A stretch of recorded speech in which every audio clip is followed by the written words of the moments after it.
saja fokus to the point supaya waktu kita juga insya Allah lebih efektif. Karena terus terang bahasan yang diminta oleh panitia Bu Ani dan kawan-kawan ini terus terang bahasan yang amat rumit, berat ya. Tapi insya Allah saya berusaha untuk kita bisa mendiskusikannya dengan mudah, dengan enak gitu ya. Eh, Sebetulnya terus terang kalau boleh curhat dulu sebelum mulai, yang sulit tuh memilih memilih cara supaya bisa mendelivernya dengan mudah terus terang Pak Bapak Ibu ya. Karena ini eh, apa namanya materi yang sebetulnya memang para ulama saja tuh kitabnya tuh berbagai macam gitu ya, dari berbagai untuk menjelaskan apa namanya tazkiyatun nafs atau bagaimana caranya membersihkan jiwa ini. Oke, ala kulli hal mudah-mudahan Allah Allah bantu kita, Allah izinkan kita bisa mendiskusikan mengenai ini. Saya mohon izin men-share di screen di layar Bapak Ibu, mudah-mudahan bisa ditampilkan. Tadinya mau pakai papan tulis ya yang ya, apa yang itu papan tulis baru itu ya touchscreen, tapi operatornya lagi pergi nih si Azam anak, jadi pakai ini lagi. Mohon izin men-share screen. Mudah-mudahan bisa ditampilkan, disaksikan dengan baik di layar Bapak Ibu ya. Oke, ini apa? Kuliah kita yang kedua atau bagian yang kedua. Kuliah sebenarnya diambil dari bahasa Arab tuh, artinya penjelasan ya. Eh, yang kedua dari Tazkiyatun Nafs.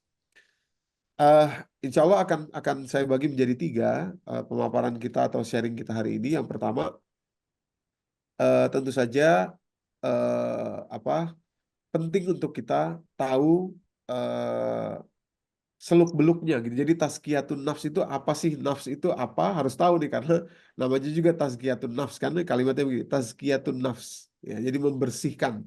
Tazkiyah diambil dari kata zaka, yuzaki yang artinya membersihkan. Nah, nafs itu apa gitu. Nah, mau tidak mau kita akan membuka nanti beberapa terminologi yang dalam bahasa Indonesia banyak menjadi salah paham, salah arti gitu. Misalkan ada kalimat hawa nafsu. Nah, itu memberikan kita kesan yang salah gitu. Padahal ini penting sekali. Nah, jadi nanti satu bagian kita akan membahas mengenai itu. Demikian pula secara khusus kita akan membuka apa itu hawa. Itu bagian kedua. Ya, yang bagian ketiga adalah kira-kira di mana bertempatnya atau apa nafs itu di mana adanya dan bagaimana dia kira-kira bisa kita apa namanya bisa kita kendalikan ya, bisa kita bersihkan kira-kira begitu. Baik, saya mulai dulu begini Bapak Ibu. Ini saya ingin kasih pengantar ini di awal yang ini menurut saya ini penting sekali ya. Jadi saya berusaha untuk punya analogi yang mudah. Bapak Ibu yang dirahmati Allah, ini gambar di layar itu mobil. Mobil itu Pak, Bapak Ibu. Jadi kan sistemnya mobil itu kan rumit sekali itu. Mekanisme yang ada di dalam mobil itu rumit. Gitu.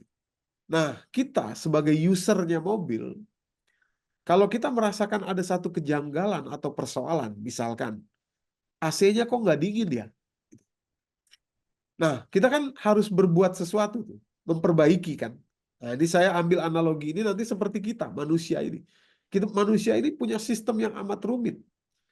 Nah, kerusakan jiwa ya itu adalah persoalan di dalam tubuh manusia. Sebagaimana mobil juga, saya ambil mobil aja untuk mudah karena kita semua pasti pernah mengendarainya. Itu adalah satu sistem yang rumit, mobil itu. Nah, lalu kalau ada persoalan misalkan AC-nya kok nggak dingin ya, misalkan gitu ya. Otomatis kita harus mengambil tindakan untuk memperbaikinya kan gitu. Kan gitu ya. Supaya kita kembali mobil itu bisa dingin AC-nya. Nah, di tangan orang yang ahli, di tangan orang yang mengerti, makanya kita bawa ke bengkel karena kita nggak ngerti nih. Kita bawa ke bengkel. Di tangan orang yang ahli, rupanya yang dibuka itu bukan hanya sekedar pertanyaan sederhana seperti kita user awal tadi, kok AC-nya nggak dingin ya? Begitu dibuka, kita mau tidak mau akan diperkenalkan atau harus mengenal beberapa istilah dalam mekanisme mobil itu. Misalkan dia akan lapor ke kita, Pak, Ini freonnya yang habis, Pak. Nah, oh, berarti kita sedang diajari bahwa sistem AC yang Anda rasakan selama ini, terus ada persoalan itu bukan karena AC-nya yang tidak ada, tapi ada sistem di belakangnya. Gitu ya, ada sistem di belakangnya.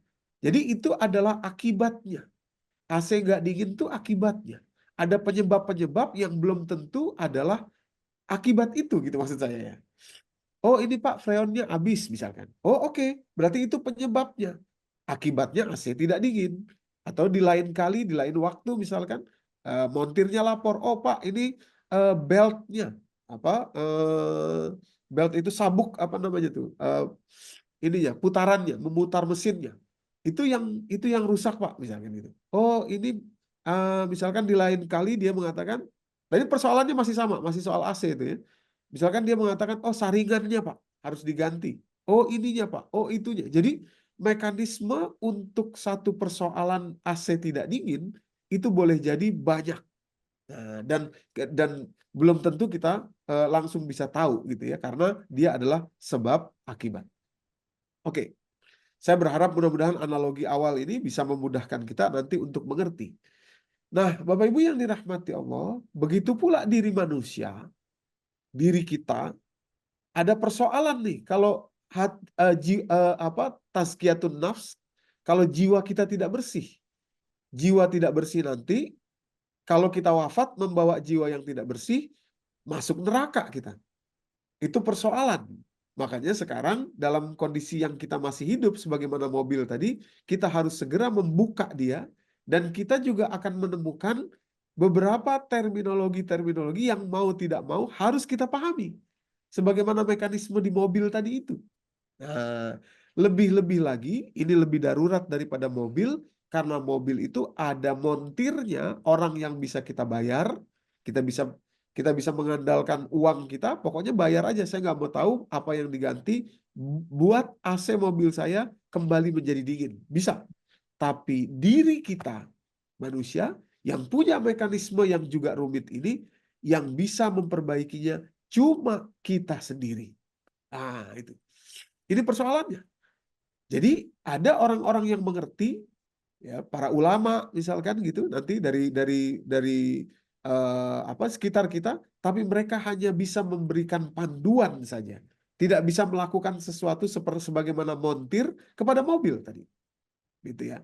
Jadi kita sendiri yang harus menjadi montirnya. Artinya apa? Kita harus punya pengetahuan tentang detail apa yang terjadi kepada diri kita sebagai manusia. Oke, Ibu.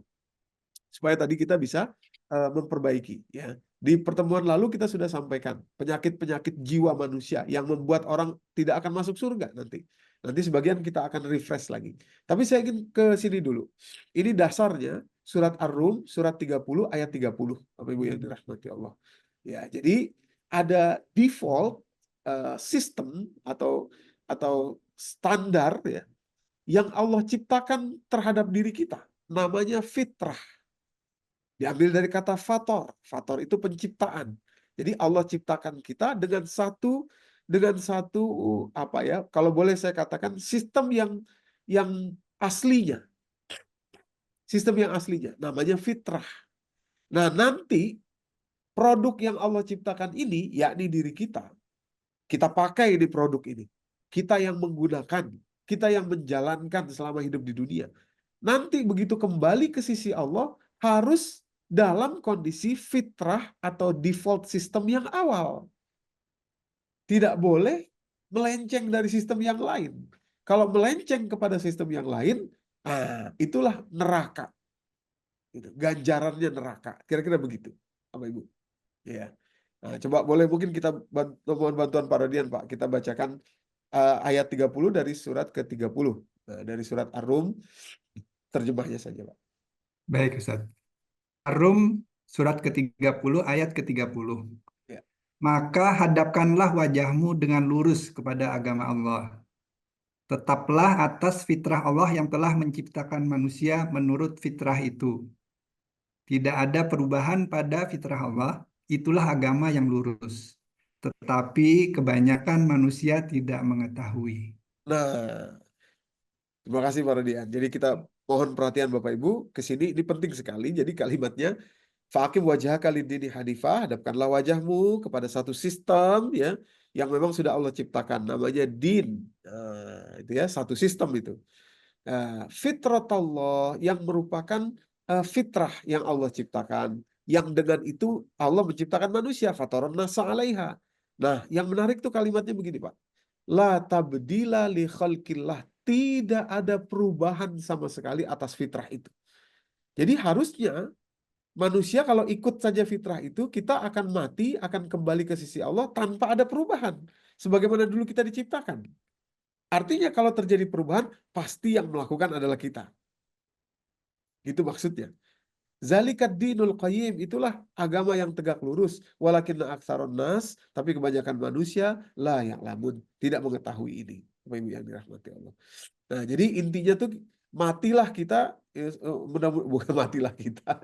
Kok jadi kayak doa ini? Maksudnya, maksud saya kita ini harus kembali ke sisi Allah dengan membawa default system yang awal, namanya fitrah. Bahasa Indonesia, awas nih, nanti ada kekeliruan antara bahasa Indonesia sama bahasa Arab ya Bapak Ibu. Nah, fitratullah allati fatara nasa 'alaiha. Nah, bagaimana ini? Nah, kita selami ya Bapak Ibu. Nah, diri kita manusia punya sistem namanya fitrah. Tadi mobil punya sistem juga. Nah, kalau mobil enak, ada montirnya, tinggal bayar aja, dia yang benerin, kita nggak usah tahu apa-apa, nggak apa-apa. Tapi dalam hal diri kita, montirnya cuma satu orang di atas muka bumi ini. Cuma satu, nggak ada yang lain tuh Bapak Ibu. Yakni diri kita sendiri. Nah, oleh karenanya kita mesti tahu gitu ya. Ini menarik nih kalimat itu kalau direnungkan di dunia ini tidak ada montir yang bisa memperbaiki diri kita. Cuma satu orang montirnya. Kita mau cari kemanapun nggak bisa. Siapa dia? Ya itu diri kita sendiri. Gitu. Artinya apa? Kalau kita tidak izinkan diri kita diperbaiki, nggak bisa. Orang punya ilmu, punya apa, punya pengetahuan. Tapi kalau kita tidak izinkan, nggak bisa berubah, nggak bisa baik gitu ya. Oke, pelan-pelan kita masuk ya Bapak Ibu. Nah, jadi inilah dia saat kembali kepada Allah harus dalam kondisi fitrah. Itu target kita sebetulnya. Nah, itulah yang ada dalam surah Al-Fajr. Bulan lalu sudah kita bahas kalimat Allah, ya ayyatuhan nafsul mutmainnah irji'i ila rabbiki radiyatan mardiyah fadkhuli fi ibadi wadkhuli jannati. Fitrah itu ada di mana? Fitrah itu ada di sesuatu yang dinamakan nafs. Nah, ini mulai masuk pelan-pelan ya. Ada di nafs. Maka itu nanti ketika kembali ke sisi Allah, yang dilihat nafsnya. Jadi maksud saya begini, tubuh kita tinggalkan di sini, di dunia, tidak kembali ke Allah dia tubuh ini. Ya, artinya akan hancur bersama dengan bumi ini. Tapi nanti yang dilihat, yang dipanggil nafs. Ya ayat Tuhan nafsul mutmainnah. Jadi fitrah yang tadi dimaksud, yang diciptakan, itu maksudnya yang tidak berubah tadi adalah nafs kita. Nah, sudah mulai masuk kita kepada kata-kata nafs.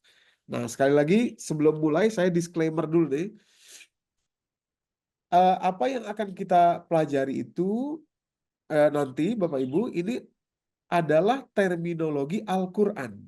Jadi mulai awal ini harus kita mulai pisahkan antara terminologi Al-Quran, kosakata ya, kosakata Al-Quran ini dengan kosakata bahasa Indonesia.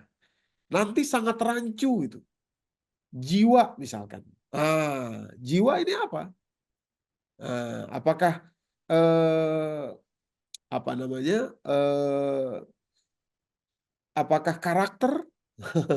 Apakah apalagi identitas apa gitu misalkan, jadi rancu. Nah, maka itu sejak awal saya harus sampaikan yang akan kita bahas adalah terminologi atau kosakata di dalam Al-Quran. Nanti sekali waktu mungkin saya akan sampaikan kosakata bahasa Indonesia, tapi itu tidak berarti artinya seperti dalam bahasa Indonesia ya Bapak Ibu ya. Awas, ini sejak awal dulu harus disampaikan ini ya. Jiwa misalkan, apakah nafs itu jiwa? Belum tentu, karena jiwa apa artinya? Apakah dia karakter? Apakah dia sifat? Apakah dia apa gitu ya? Belum tentu. Nah, oke, jadi tahan dulu di kata-kata nafs. Ya ayatuhan nafsul mutmainnah. Ya, kalau di terjemahan sudah langsung diartikan jiwa, itu ya. Wahai jiwa yang tenang. Tapi kita kembalikan dulu ke terminologi bahasa Arab. Bahasa Quran, maaf ya, bukan bahasa Arab, bahasa Quran. Ya ya Tuhan nafsul mutmainnah. Ya. Irji'i ila rabbiki radiyatan mardiyah, pulanglah ke Tuhanmu kembali dalam keadaan ridho. Kamu senang, ya. Fadkhuli fi ibadi, masuklah ke dalam golongan hamba-hambaku, wadkhuli jannati, masuklah ke dalam surgaku. Nafs, oke, nafs. Nah, masalahnya Bapak Ibu, ya, nafs tadi itu tidak akan bisa kembali ke sisi Allah dengan fitrah. Lagi-lagi fitrah itu kan sudah disadur juga dalam bahasa Indonesia itu kan fitrah. Apa fitrah itu? Nah, bingung juga kita mengartikannya secara bahasa Indonesia. Tapi biarkan dulu aja diartikan dalam bahasa Al-Quran. Nah, nafs tadi, nafs ya saya pakai terminologi Quran ya. Nafs tadi tidak bisa kembali ke default sistem yang awalnya seandainya ada kerusakan-kerusakan yang tidak kita perbaiki. Nah, kerusakan itulah kotoran nafs. Makanya tazkiyatun nafs untuk membersihkan kotoran sehingga kembali ke fitrah dan nanti insya Allah kembali kepada Allah dalam keadaan yang sesuai dengan yang Allah minta. Yang gitu. Salah satu kerusakan, misalkan yang ingin saya tampilkan langsung ke hadapan Bapak Ibu supaya clear, contoh ya, contoh salah satu. Banyak lagi yang lain kan pernah kita sudah bahas di bulan lalu. Takabur, apalagi amarah, bakhil. Nah, itu juga kerusakan tuh, kerusakan nafs, gitu ya. Nah, tapi saya ingin tampilkan dulu di sini satu contoh yang amat direct. Jadi kalau ini rusak, nggak akan masuk surga. Nah, dari mana taunya? Pertama, kita buka surat Al-Kahfi ayat 110 atau ayat terakhir, Bapak Ibu. Ya. Surat Al-Kahfi surat ke-18 ayat terakhir. Mungkin saya bacakan langsung aja dalam bahasa Arab ya, dalam bahasa Qurannya ya. Karena saya harus jelaskan beberapa kosakatanya di sini. Jadi kalimatnya di layar itu Bapak Ibu, kul, katakanlah, innama ana basyarun mithlukum. Katakanlah, maksudnya siapa nih yang mengatakan ini? Khitabnya atau yang diajak bicara ini, yang diperintah untuk menyampaikan ini adalah Nabi Muhammad SAW. Katakanlah bahwa sesungguhnya saya, ini ada terminologi lagi, basyar. Innama ana basyarun mislukum. Lah, Bashar itu apa? Kalau dalam terjemahan diartikan manusia. Tapi bukankah insan juga manusia? Kosakata insan manusia dalam bahasa Arab. Nas juga manusia. Insu juga manusia. Apa bedanya dengan bashar? Ya, kita tidak akan banyak masuk ke terlalu detail ke sana. Tapi secara sederhana langsung saya sampaikan bahwa bashar itu artinya adalah ketika disebutkan bashar itu berarti manusia yang memiliki fisik, ya, fisik serta seluruh kecenderungannya, termasuk kecenderungan misalkan beristri bagi laki-laki, bersuami bagi perempuan, nah itu ya, bashar, dan fisik dan non fisik. Ya, jadi nafs, ya, nafs itu non fisik dan fisik. Nah, ketika bergabung antara non fisik dan fisik namanya bashar, Bapak Ibu. Disebut bashar.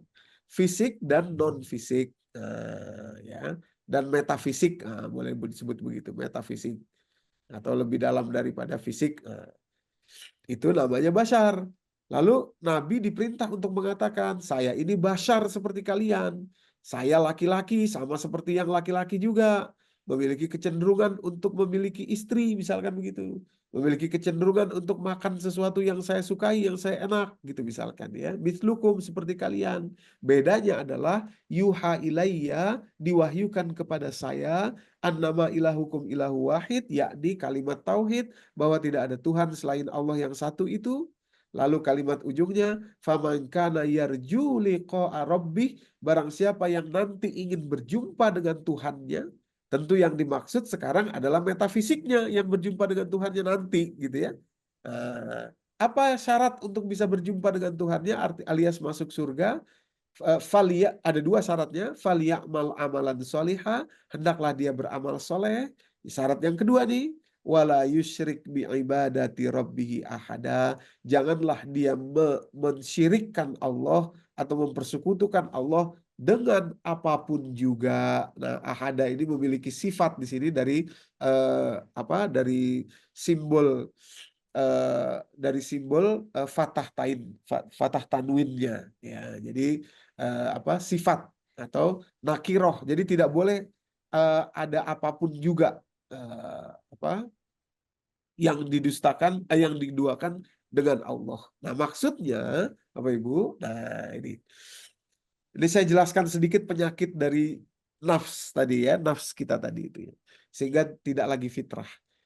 Nah, yang dimaksud dari ahada, ya, wala yusyrik, dan janganlah mempersekutukan Allah dengan apapun juga, sedikit pun juga jangan, gitu ya. Yang dimaksud itu termasuk syirik kecil. Nah, ini hadis riwayat Imam Ahmad, nomor hadis 429 di bab yang kelima atau di kitab yang kelima, ya Bapak Ibu.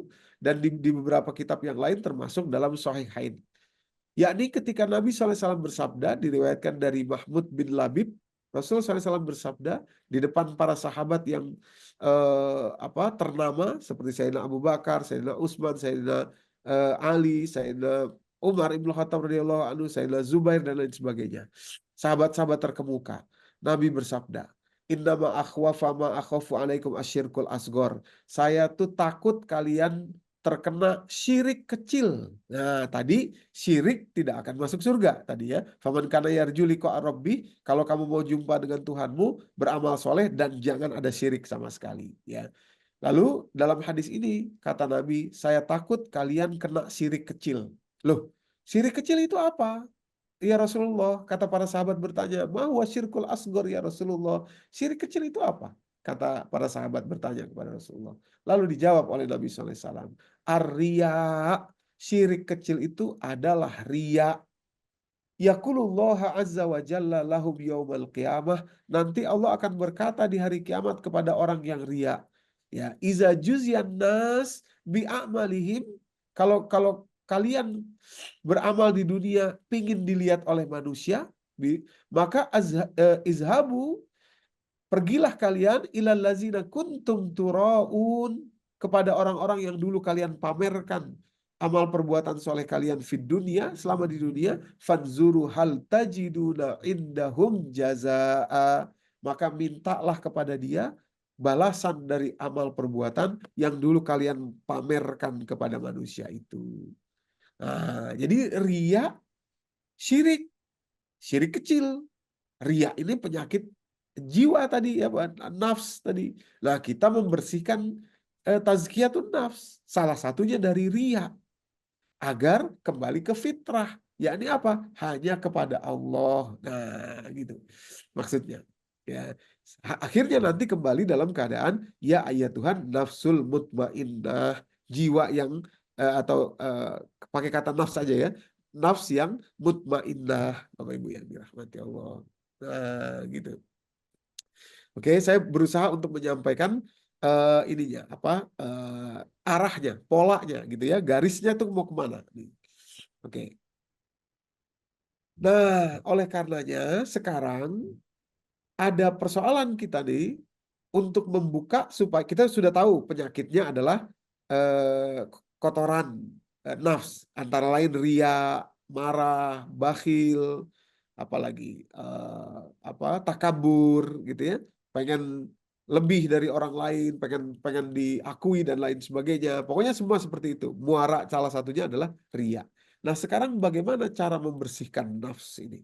Tadi kita sudah tahu bahwa memang harus dibersihkan supaya kembali ke fitrah. Nah, di bagian keduanya, Bapak Ibu. Nah, Bapak Ibu, tidak lain dan tidak bukan, mau tidak mau, kita harus mengupas apa itu nafs. Sehingga kita tahu apa yang dibersihkan, sebagaimana mobil tadi. Oh, freonnya yang habis. Kita harus tahu, oh freonnya yang habis. Kita harus tahu, oh saringannya yang kotor. Kita harus tahu, oh timing beltnya, apalah itu istilahnya, yang mana dia? Oh yang ini. Nah, kita harus tahu gitu, karena yang akan memperbaiki adalah kita sendiri. Tazkiyatun nafs, tazkiyah pembersihan nafs. Nah, apa itu nafs? Bapak Ibu yang dirahmati Allah. Untuk menjelaskannya, saya betul-betul ingin pelan-pelan supaya Bapak Ibu kita dapat memahaminya dengan baik. Ya. Jadi saya ingin mengatakan begini, maaf saya pakai bahasa saya aja ya. Unfortunately, maksudnya sangat disayangkan bahwa dalam bahasa Indonesia itu banyak disadur bahasa-bahasa yang berasal dari bahasa Quran. Sehingga dampaknya Pak, Bu, ya, banyak arti maksud dari bahasa-bahasa kosakata dalam Al-Quran itu yang maknanya itu jadi salah, jadi keliru. Yang amat berbahaya salah satunya adalah kata-kata hawa nafsu. Jadi kalau kita sering mengatakan jangan diikuti hawa nafsunya. Hawa nafsu menyesatkan, menahan diri dari hawa nafsu. Wah, ini repot ini. Apalagi nafsu itu seringkali diartikan sebagai sesuatu yang konotatif, yang jelek gitu ya. Padahal tidak demikian justru. Nah, ada bedanya nih antara hawa dan nafsu. Bahkan langsung dalam surat An-Nazi'at, surat ke-79, ayat 40 dan 41 nanti, mohon bantuan Parodian dibacakan terjemahnya. Kalau kita berhasil menjaga nafs kita, menjaganya bersih dari hawa, maka kita masuk surga. Nah, ini. Tadi kan kita pengen tazkiyatun nafs. Rupanya di tazkiyah nafs itu nanti kalau tidak dibersihkan jadi riya, jadi takabur, jadi sombong, jadi kikir, jadi dendam dan lain sebagainya tuh ya, yang akan membuat tidak masuk surga. Rupanya ada cara supaya dia bersih semuanya. Yakni apa? Dijaga, dihindarkan dari hawa. Nah, jadi hawa itu bisa Bapak Ibu bayangkan sebagai akar dari semua penyakitnya nafs ini. Akar dari semua kekotorannya nafs itu adalah hawa. Nah, gitu. Jadi, misalkan Bapak Ibu, saya kepingin tidak riya. Karena riya adalah syirik kecil. Pasti masuk neraka. Gimana caranya ya? Yang paling ampuh adalah kembali ke akarnya, yakni hawa, hindarkan hawa. Nanti dengan sendirinya, riyanya akan mudah terhindar.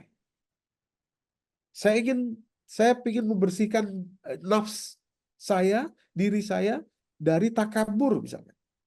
Takabur itu apa? Merasa diri lebih baik dan merendahkan orang lain. Gak akan masuk surga tuh. Nanti di hadis yang lain Nabi SAW bersabda begitu. La yadkhulul jannah man kana fi qalbihi misqala dzarratin minal kibr. Tidak akan masuk surga seseorang yang di dalam hatinya ada sebiji sawi saja dari takabur. Saya kepengen tidak takabur. Gimana caranya? Tarik garis lebih dalam kepada akarnya, yakni hawa. Kalau kita bisa menghindarkan hawa, terhindar semua gejala-gejala yang merupakan hasil dari hawa tadi, seperti riya, takabur, dendam, apalagi sombong, kikir, semuanya. Mana dalilnya? Silakan Pak. Surat ke-79 ayat 40 dan 41. Mohon bantuannya, kita bacakan dulu terjemahnya. Silakan. Baik, Ustaz. Quran surat An-Nazi'at surat ke-79 ayat 40. Dan apapun orang-orang yang takut kepada kebesaran Tuhannya dan menahan Bukan diri apapun Pak, tapi adapun. dan adapun orang-orang yang takut kepada kebesaran Tuhannya dan menahan diri dari keinginan hawa nafsunya, ayat ke-41-nya, maka sesungguhnya surgalah tempat tinggalnya. Nah, terima kasih Pak Radian. Tuh Bapak Ibu, benar kan? Di terjemahan sudah diartikan dengan beda tuh. Padahal kalimatnya dalam bahasa Arab ya, mohon perhatian ya. Wa amma man khofa maqama rabbi. Khofa maqama rabbi itu takut kepada makom Tuhannya ya, maksudnya apa? Kebesaran Tuhannya. Terus wa naha, naha itu menjaga kan. Wa nahan nafsa anil hawa. dan menahan, menjaga nafsnya dari hawa. Itu kan artinya begitu harusnya. Tapi di terjemahan diartikan menahan diri dari keinginan hawa nafsu. Kan salah. Betul nggak, Bapak Ibu? Coba. Wanahan nafsa dan menjaga nafsnya, melingkari, membentengi nafsnya, menjaga nafsnya, membersihkan nafsnya dari apa? Anil hawa, dari hawa. Nah, bukan hawa nafsu. Hawa nafsu itu kan seolah-olah satu satu entitas tersendiri, padahal hawa itu adalah yang merusak, nafs itu adalah yang dirusak. Nah, gitu. Jadi wanahan nafsa anil hawa, dan dia menjaga nafsnya, membersihkan nafsnya dari apa? Dari hawa. Nah, langsung fa innal jannata hiyal ma'wa, orang yang berhasil menjaga, membersihkan, membentengi nafsnya dari hawa, masuk tempat tinggalnya nanti di surga. Nah, itu berarti dia kembali dalam keadaan fitrah. Jadi maksudnya semua penyakit-penyakit nafs, tazkiyatun nafs kita ini, seperti saya ulangi lagi nih untuk kesekian kalinya supaya nancep di kepala kita, seperti ria, seperti takabur, seperti kikir, apalagi nifak, ya, munafik gitu ya. Itu semua akarnya adalah hawa, Bapak Ibu.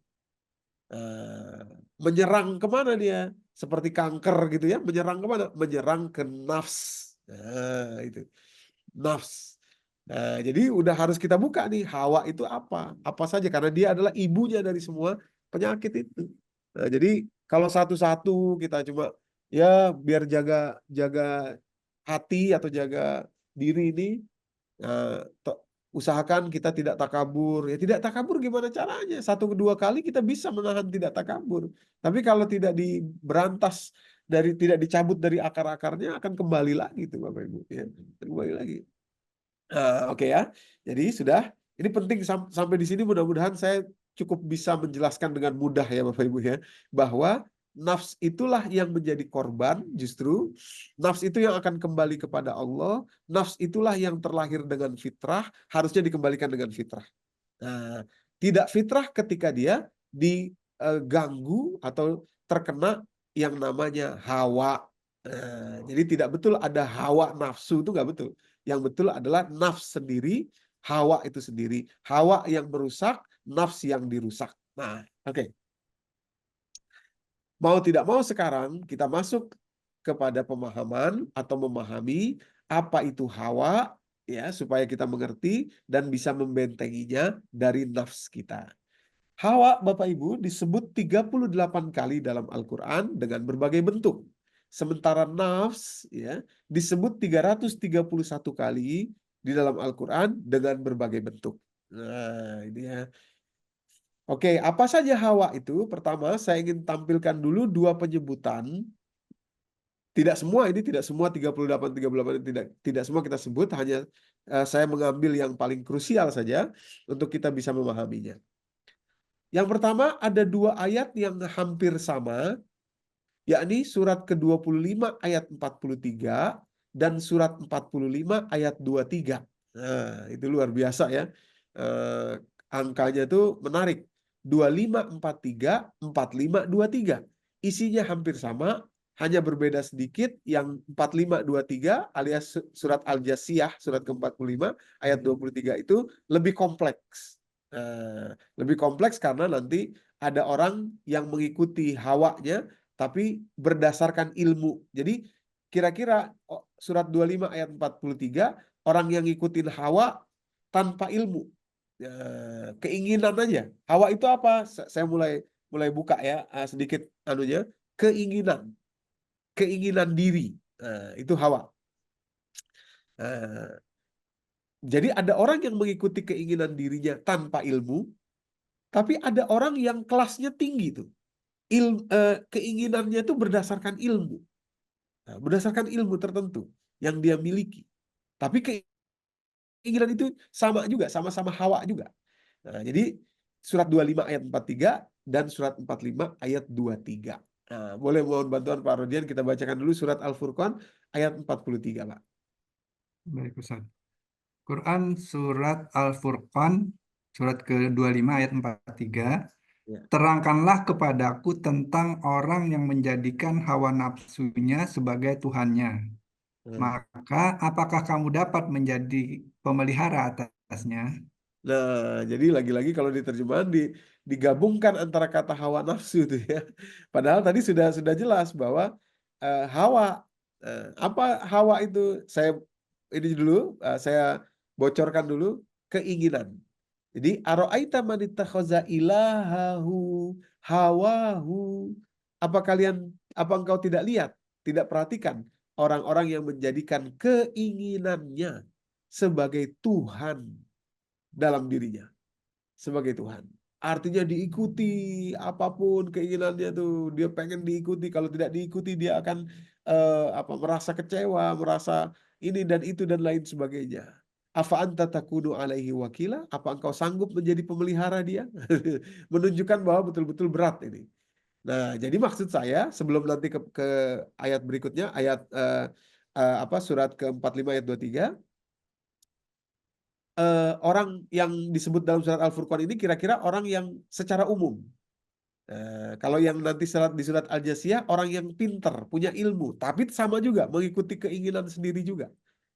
Juga juga akan tersesat juga gitu kira-kira, ya tersesat juga mengikuti keinginan gitu. Ya, silakan Pak. Mungkin kita bacakan yang surat Al-Jasiyahnya. Baik, Ustaz. Quran Surat Al-Jasiyah, Surat 45 ayat ke-23. Maka pernahkah kamu melihat orang yang menjadikan hawa nafsunya sebagai Tuhannya dan Allah membiarkannya berdasarkan ilmunya? Dan Allah telah mengunci mati pendengaran dan hatinya dan meletakkan tutup atas penglihatannya.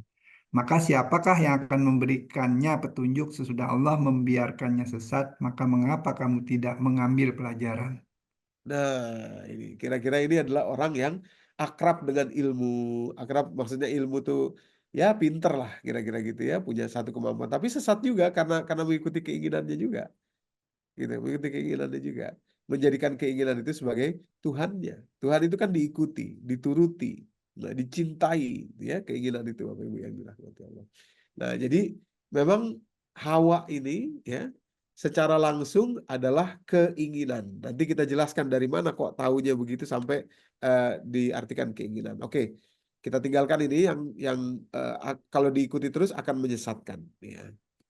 Berikutnya dari 38 kali penyebutan tadi kita buka sedikit saja untuk bisa memahami maksudnya. Sekarang kita buka surat ke-5 Al-Maidah ayat 70. Ada beberapa lagi ayat yang sama seperti ini ingin menunjukkan bahwa Hawa itu adalah selera personal. Ya, keinginan atau selera personal. Ya. Ya, ini Bani Israel nih contohnya. Bani Israel itu setiap kali diutus nabi kepada dia dari sisi Allah, kalau dia tidak sesuai selera dia, nabi itu, dia nggak mau ikut. Selera itu oleh Allah disebut hawa. Mungkin ini saya bacakan aja ya. Laqad akhadna mitsaqa Bani Israil, sungguh-sungguh kami telah ambil perjanjian kepada Bani Israel, warsalna ilaihim rusula, kami kirim rasul-rasul kepada mereka. Kullama ja'ahum rasul, setiap kali datang rasul kepada mereka, bima la tahwa anfusum, yang mereka tidak sukai, tidak selera mereka, yang mereka tidak cocok. Fariqon apa bima la tahwa anfusuhum fariqa, yang apa namanya yang tidak cocok dengan keinginan mereka, kazzabu wa fariqai yaqtulun, maka mereka dustai rasul-rasul ini, sebagiannya mereka bunuh. Ya, keinginan personal, ya, keinginan selera, ya selera personal nggak cocok, ya. Akhirnya mereka perlakukan seperti itu. Jadi Hawa itu apa? Hawa itu keinginan personal, keinginan individual, keinginan sendiri. Nah, itu yang pertama. Oke, pelan-pelan kita berikutnya. Dari mana Hawa itu terbentuk, Bapak Ibu yang dirahmati Allah? Kok bisa terbentuk keinginan sendiri gitu ya, yang nanti pada gilirannya akan membuat orang itu menjadi rusak ya nafsnya itu ya. Dari mana? Dari mana dimulainya sampai adanya keinginan yang menjadi seperti Tuhan diinginkan dan lain sebagainya, tersesat di dalamnya itu. Ada beberapa poin yang menjadikan seperti itu. Yang pertama, Bapak Ibu ya, kita ambil dari surat Toha dulu ayat 16. Yang pertama, kalau orang lupa akan adanya negeri akhirat, setiap kali dia lupa dengan negeri akhirat, ya, dia mengikuti, itu artinya dia sedang mengikuti hawanya. Akan muncul nanti keinginan-keinginan untuk dunia, untuk tinggal di dunia ini dengan lebih apa? Pokoknya muncul keinginan seolah-olah dunia ini adalah abadi selama-lamanya. Nah, jadi itu lupa akan hari kiamat itu mengakibatkan tumbuhnya hawa. Itu maksudnya. Keinginan tadi itu. Kadang-kadang kan begini ya. Kalau orang keinginannya sudah wah nggak bisa dibendung, itu bukan pekerjaan 1-2 hari itu. Itu pekerjaan bertahun-tahun. Ya ini dimulai dari apa? Dimulai dari lupa akan hari kiamat. Lupa akan negeri akhirat. Lupa bahwa hakikat kehidupan ini cuma sebentar. Ini adalah persinggahan saja. Nah, nggak bisa selama-lamanya tinggal di sini. Nah, kalau lupa terus, lama-lama keinginan Hawa tadi atau keinginan untuk hidup di dunia ini itu akan jadi abadi nanti. Pengen hidup di dunia terus. Nah, gitu Bapak Ibu. Nah, boleh mungkin Pak kita bacakan surat Toha ayat 16. Bagaimana Allah menceritakan kalau orang berpaling ya dari apa kenyataan bahwa hidup ini sementara akan dari negeri akhirat, maka itu artinya dia mengikuti hawa. Ya, silakan. Ya, baik, Ustaz.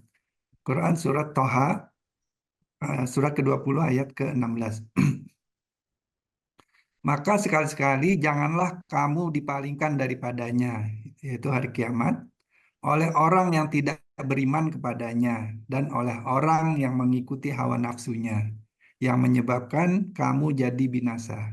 Nah, terima kasih Pak. Jadi begitu dipalingkan dari negeri akhirat, dari kenyataan bahwa hidup ini hanya persinggahan sebentar saja, muncul itu tumbuh. Dia seperti seperti ya, seperti jamur itu kalau kita biarin di musim hujan misalkan akan tumbuh dengan sendirinya. Oh, Ibu yang dirahmati Allah. Akan merusak nantinya itu. Ya, merusak. Ya. Jadi beberapa beberapa penyebabnya. Yang pertama adalah lupa akan hari kiamat atau hakikat dunia ini ya, lupa akan adanya kematian atau apa hakikat dunia ini yang hanya sebagai tempat persinggahan saja. Yang kedua, munculnya hawa itu dari mana dasarnya? Ketika seseorang mengikuti sesuatu yang bertentangan dengan Al-Quran. Bertentangan. Jadi bertentangan dengan Al-Quran diikuti, nah, nanti hawanya jadi tumbuh. Hawanya itu nanti akan merusak, akan menjadi ria, akan menjadi takabur, akan menjadi dendam, akan menjadi bakhil, ya, akan menjadi sombong, akan menjadi macam-macam tuh. Nah itu nanti akan tumbuh setelah orang ini mengikuti apa yang bertentangan dengan Al-Quran. Nah, jadi sebaliknya kalau dia sudah diajarkan atau belajar tentang Al-Quran, sesuatu yang mungkin dia belum tahu selama ini, lalu dia ikuti, maka itu artinya dia sedang justru membersihkan nafsnya. Nah, itu maksudnya. Boleh Pak, kita bacakan surat Ar-Ra'du, surat ke-13 ayat 37 Pak. Ya, baik, Ustaz. Quran surat Ar-Ra'd, surat ke-13 ayat ke-37. Ya. Dan demikianlah kami telah menurunkan Al-Quran itu sebagai peraturan yang benar dalam bahasa Arab. Dan seandainya kamu mengikuti hawa nafsu mereka setelah datang pengetahuan kepadamu, maka sekali-kali tidak ada pelindung dan pemelihara bagimu terhadap siksa Allah. Nah, ini. Ya, jadi mengikuti yang bertentangan dengan Al-Quran itu artinya sama dengan hawa, munculnya hawa gitu ya. Nah, yang terakhir ya 3 poin ya, yakni tidak memenuhi ajakan Rasulullah Shallallahu Alaihi Wasallam. Artinya dalam kehidupan kita berarti sunnah-sunnah Nabi Sallallahu Alaihi Wasallam, Bapak Ibu.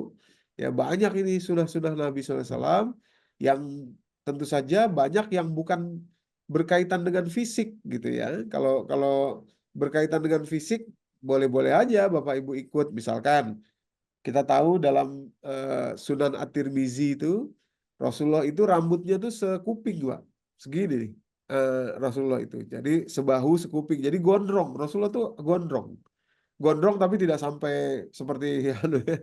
Tapi rambutnya tuh gondrong gitu, agak agak gondrong gitu ya. Nah, tapi kalau kita, oh saya nggak cocok, nggak ikut, nggak apa-apa. Yang justru penting untuk diikuti itu adalah karakternya.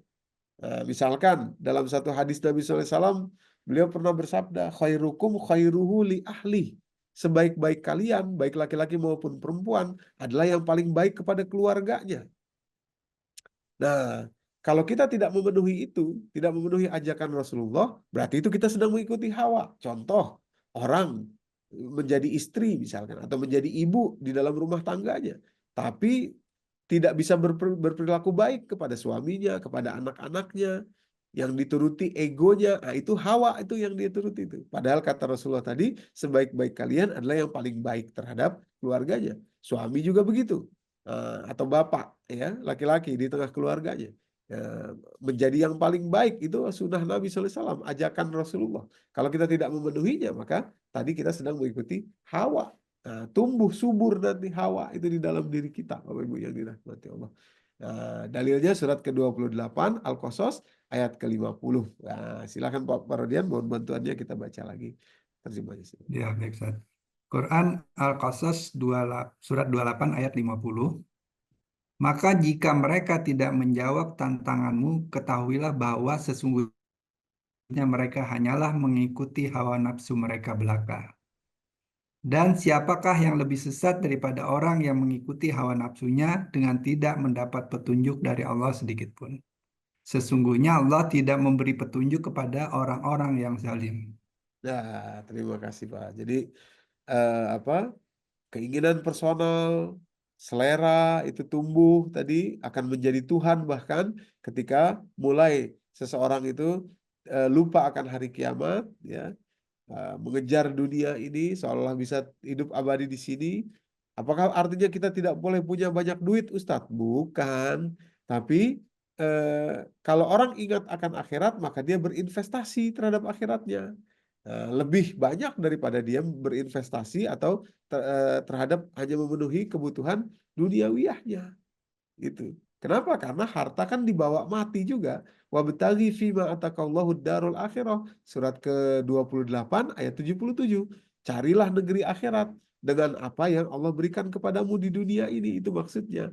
Jadi karena dia ingat akhirat, maka dia investasinya ke sana. Dibawa mati harta itu. Nah, cuma disalurkan dari di mana? Ya, dalam rangka dakwah, dalam rangka sodako dan lain sebagainya. Ya, kira-kira itu pasti sudah sering lah Bapak Ibu dengar. Itu yang pertama. Jadi lupa akan hari kiamat sama dengan hawa. Yang kedua, mengikuti apa yang bertentangan dengan Al-Quran itu juga hawa. Keinginan personal itu ya. Yang ketiga, tidak memenuhi ajakan Rasulullah itu juga hawa, Bapak Ibu yang dirahmati Allah. Nah, selera, keinginan sendiri, personal gitu ya. Jadi yang dimaksud ini bukan keinginan personal kayak sukanya makan pedas, apa nggak pedas, asin apa, bukan itu. Tapi dalam hal mengikuti petunjuk atau kebenaran, nah, gitu ya. Jadi hawa itu maksudnya seperti itu. Nah, dua dua ayat ini ya yang saya tampilkan di layar sekarang ini adalah penjelasan bahwa semua keinginan yang hawa tadi itu pasti terbenam, pasti akan cuma sebentar saja itu ya, tidak akan lama ya. Dalilnya surat An-Najm ayat ke-1, wan najmi iza hawa, Allah mengatakan bintang atau matahari itu akan terbenam juga dia. Ada waktunya dia akan terbenam. Sekarang siang hari kita lihat, oh matahari ada di puncak, tapi nanti tunggu waktunya dia akan terbenam. Jadi keinginan yang diikuti tadi itu karena lupa akan negeri akhirat, bertentangan dengan Al-Quran dan tidak ikut ajakan Rasulullah SAW, itu akan tenggelam. Yang kedua, hawa di situ juga dimaksudkan ketika seseorang terkena murka Allah Subhanahu wa taala, nah kalimatnya faqad hawa, sungguh dia telah hawa, artinya binasa dia, akan menuju kepada kebinasaan. Jadi hawa itu juga diartikan kalau kita ikuti terus kita akan menuju kepada kebinasaan. Tidak gratis dia. Ya, jadi keinginan yang kita ikuti itu akan membuat kita menuju kepada kebinasaan. Keinginan apa? Sekali lagi, keinginan yang bertentangan dengan nilai-nilai Al-Quran, kemudian keinginan yang melupakan negeri akhirat dan keinginan yang tidak mengikuti ajakan Rasulullah SAW. Oke, ini Hawa ya Bapak Ibu. Mudah-mudahan bisa mudah-mudahan saya bisa menjelaskannya dengan cukup mudah, gitu ya. Nah, sekarang nafs. Nah, jadi Hawa yang merusak nafs. Nah, sekarang nafs itu apa? Nah, nafs itu apa? Nah, dari tadi saya menghindari kata-kata jiwa ya, ya. Supaya apa nih? Supaya kita punya pemahaman yang enak dulu ya, yang bersih dulu, yang clear dulu ya. Nah, jadi saya ingin mulai dari sini. Surat Shad ayat 71 dan 72. Surat 38 ayat 71 dan 72. Nah, ini proses terciptanya manusia. Jadi kita ini seperti mobil tadi di awal saya katakan, sistemnya rumit, ada di dalam tubuh kita, dalam diri kita ini, ya bukan hanya satu sistem, tapi berbagai sistem dan banyak kompleksitas di dalamnya. Nah, untuk memulainya dan nanti akan mengarah kepada nafs, ya, mohon bantuan Pak Rodian kita bacakan surat Shad, surat 38 ayat 71 dan 72 Pak. Terjemahnya saya silakan Pak. Baik, Ustaz. Quran surat Sad, surat ke-38 ayat ke-71. Ingatlah ketika Tuhanmu berfirman kepada malaikat, sesungguhnya aku akan menciptakan manusia dari tanah. Ayat 72. Kemudian apabila telah aku sempurnakan kejadiannya dan aku tiupkan roh ciptaanku kepadanya, maka tunduklah kamu dengan bersujud kepadanya. Nah, terima kasih Pak. Jadi kita temukan lagi kata-kata basyar sebagaimana yang tadi yang kita temukan dalam surat Al-Kahfi ayat 110 ya. Tadi sudah saya artikan, sudah saya sampaikan bahwa basyar itu consist of two, berisi dari dua, yakni fisiknya dan juga metafisiknya atau non fisiknya, Bapak Ibu ya. Kalimat Allah di sini, iz qala rabbuka lil malaika inni khaliqun basyaran min tin. Ingatlah ketika Allah berfirman kepada para malaikat, aku akan menciptakan basyar, manusia, tapi menggunakan kata-kata basyar. Mintin, dari tanah. Artinya terdiri dari dua. Dari mana taunya dua itu? Pada ayat berikutnya. Faiza sawaituhu, ketika saya sempurnakan penciptaannya, ya, wa nafakhtu fihi mir ruhi, dan saya tiupkan ke dalam eh, tempat yang sudah disempurnakan tadi itu ruh dari sisi saya, faqaulahu sajidin, sujudlah kamu semua para malaikat kepada dia. Nah, jadi apa yang kata Allah, faiza sawaituhu, apabila sudah saya sempurnakan, yakni tempat untuk ditiupkannya ruh, tempat untuk ditiupkannya ruh dari sisi Allah Subhanahu wa taala. Maksudnya adalah tubuh atau fisik atau jasad kita, Bapak Ibu. Nah, kemudian datang ruh masuk ke dalam fisik atau jasad ini, nah, itulah basyar atau itulah manusia dalam artian yang memiliki dua makna, yakni fisik dan metafisik, Bapak Ibu yang dirahmati Allah. Fisik dan metafisik. Jadi manusia terdiri dari fisik dan metafisik, ketika itu dia disebut sebagai basyar. Nah, Bapak Ibu yang dirahmati Allah, jadi basyar ini, ruh manusia diciptakan atau ditiupkan dari sisi Allah, ya, dan fisik manusia. Fisik manusia. Sekarang kita ini terdiri dari dua, fisik dan metafisik atau non fisik, Bapak Ibu. Nah, jiwa atau nafs itu mana? Nah, ini ya, saya berusaha ingin menyampaikannya dengan mudah saja. Nah, nafs itu adalah ruh, ya, yang berasal tadi dari sisi Allah, ditiupkan ke dalam badan, badan tadi fisik yang kata Allah faiza sawaituhu, ketika saya sempurnakan badan itu, ya, cikal bakal badan itu saya sempurnakan, kemudian saya tiupkan ruh ke dalamnya. Nah, ruh yang dari sisi Allah ini, ketika selama dia berada di dalam badan, maka itulah yang disebut dengan nafs. Atau kali ini saya sudah menggunakan kata-kata dalam kurung jiwa. Nah, jadi nafs itu apa? Nafs itu adalah ruh yang berasal dari sisi Allah. yang ditiupkan ke dalam badan, yang berada di dalam badan. Selama ruh itu berada di dalam badan, namanya adalah nafs. Namanya adalah nafs. Atau bolehlah sekarang kita artikan dengan jiwa. Selama dia berada di dalam badan. Lalu nanti setelah dia tidak lagi berada di dalam badan, terjadi sakratul maut. Ya. Terpisah lagi antara ruh dan badan ini. Jiwa yang selama ada di dalam badan namanya jiwa, sekarang dia keluar dari badan, kembali dia dinamai menjadi ruh. Bapak Ibu. Kembali dia kepada nama sebelumnya, yakni ruh. Nah, jadi nafs itu adalah ruh yang masih terdapat di dalam badan kita ketika dia masuk di sini. Nah, jadi boleh disimpulkan nafs itu hanya ada di dunia saja, kira-kira begitu. Nah, ketika dia kembali ke sisi Allah, namanya kembali ruh. Nah, itu ya. Walaupun nanti tetap beberapa kali panggilan di dalam surga, dia masih dipanggil dengan nafs juga ada beberapa kali, ya, menunjukkan apa yang dulu pernah dia perbuat di dalam dunia. Misalkan nafsul lawamah, jiwa yang menyesal gitu ya. Jiwa yang menyesal itu dulu karena selama di dunia dia mengikuti badan gitu Bapak Ibu ya. Nah, jadi nafs itu berisi ruh ya dan badan yang dari tanah. Oke, ini mungkin kita ini aja. Nah, sekarang apa bedanya dengan kolbu? Nah, ini saya langsung to the point ya. Apa bedanya dengan kolbu atau apa maksudnya dengan kolbu, Bapak Ibu?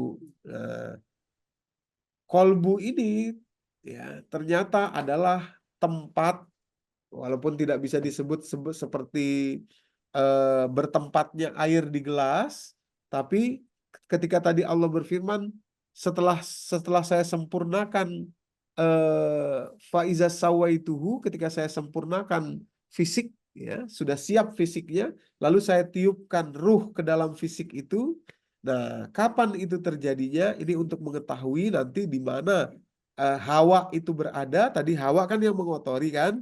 Nah, nafs itu kan yang dikotori. Nah, Hawa itu berada di mana? Nafs itu berada di mana? Nafs inilah yang kita kenal dengan istilah jantung, atau dalam bahasa terminologi Al-Quran, sekali lagi terminologinya Al-Quran ya. Ya, kalau terminologi yang lain mungkin bisa diperdebatkan. Ada yang bilang itu otak, ada yang bilang macam-macam. Tapi dalam terminologi Al-Quran adalah jantung alias kolbu. Dari mana tahunya Bapak Ibu? Sebentar kita hadirkan dulu di Quran. Surat ke-22, surat Al-Hajj, Bapak Ibu yang dirahmati Allah, ayat ke-46. Ingin menunjukkan bahwa yang ada di dalam dada itu dinamakan kolbu oleh Allah Subhanahu wa taala. Jadi sekali lagi memakai terminologi Al-Qur'an ya. Silakan mohon bantuan Pak Rodian untuk kita bacakan terjemahnya saja Pak. Ayat Baik, 40 Ustaz. surat Al-Hajj. Quran Surat Al-Hajj, surat ke-22 ayat 46. Ya. Maka tidak pernahkah mereka berjalan di bumi sehingga hati atau akal mereka dapat memahami, telinga mereka dapat mendengar. Sebenarnya bukan mata itu yang buta, tetapi yang buta ialah hati yang di dalam dada. Nah, terima kasih Pak Rodian.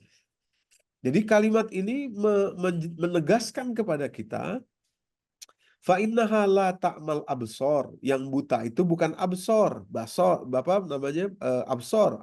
Ini biji mata, bukan biji mata. Walakin ta'ma, tapi yang buta itu apa? Al-qulub. Qulub itu jamak dari kata qalbu. Al-qulubul lati, yang dia berada di mana? Fis sudur, di dalam dada. Sudur itu dari bawah tenggorokan ini sampai perut, itu sudur. Jadi sodrun artinya dada, bidang dada ini Bapak Ibu yang dirahmati Allah. Nah, kolbu ada di dalamnya. Maka secara fisik, secara fisiologis dari ayat ini kita bisa memaknai, memahami bahwa yang dimaksud adalah jantung. Nah, yang dimaksud adalah jantung. Itu pula sebabnya ya dalam ilmu kedokteran kita ketahui bahwa rata-rata jantung itu baru berdetak, baru ada setelah minggu ke-5. atau minggu keempat sebagian kecil ada. Minggu kelima, minggu keenam atau minggu ketujuh dari kehamilan. Nah, ini kan yang selama ini kita pahaminya tuh ruh itu baru ditiupkan di bulan keempat kan gitu ya. Ya, bulan keempat. Padahal sebetulnya hadisnya nggak cuma satu tentang itu, Bapak Ibu yang dirahmati Allah. Ya, hadisnya berbeda tuh. Ada dua hadis yang berbeda. Yang pertama nih, nah ini untuk menjelaskan di mana kolbu, ya di mana nafs, kemudian nanti di mana hawa, nah gitu ya. Sehingga nanti bagaimana caranya supaya membersihkan nafs dari hawa kan gitu ya. Nah, jadi yang selama ini kita ketahui, kita pakai itu hadisnya yang ini nih. Sahih Imam Bukhari nomor hadis 2643. 2643. Tapi nanti ada 2645. Beda nih. Yang 2643 kalimatnya begini, Bapak Ibu yang dirahmati Allah. Ini dari sinilah sering kita, 4 bulan baru ditiupkan ruh. Sampai nanti ada konsekuensi logisnya tuh, konsekuensi hukum fikihnya. Tidak boleh mengaborsi walaupun ada apa gitu setelah 4 bulan. Padahal nanti hadis yang lain tidak 4 bulan gitu ya. Tapi kira-kira 5 sampai 7 pekan gitu. Nah, yang mungkin menurut saya itu lebih kuat berdasarkan penelitian pada ilmu kedokteran sekarang. Nah, oke. Sekarang yang ini dulu. Jadi sebetulnya dasar hadisnya itu makanya ada juga istilahnya 4 bulanan, orang hamil 4 bulanan bikin ada selamatan misalkan gitu ya. Dari mana? Dari sini nih dasar hadisnya nih. Tapi hadis ini tuh sebetulnya dipahaminya berdasarkan interpretasi. Jadi kalimatnya begini ya, kalimatnya begini. Hadatsana Rasulullah sallallahu alaihi wasallam. Rasulullah berbicara kepada kami gitu ya.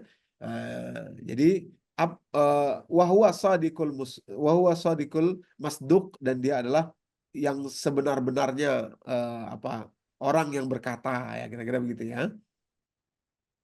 Qala Nabi SAW bersabda menurut riwayat ini dari Ibnu Mas'ud radhiyallahu anhu, inna ahadukum, sesungguhnya setiap kalian, yujma'u, dikumpulkan dan diciptakan fi batni ummuhu, di perut ibunya masing-masing, arba'ina yauman, 40 hari.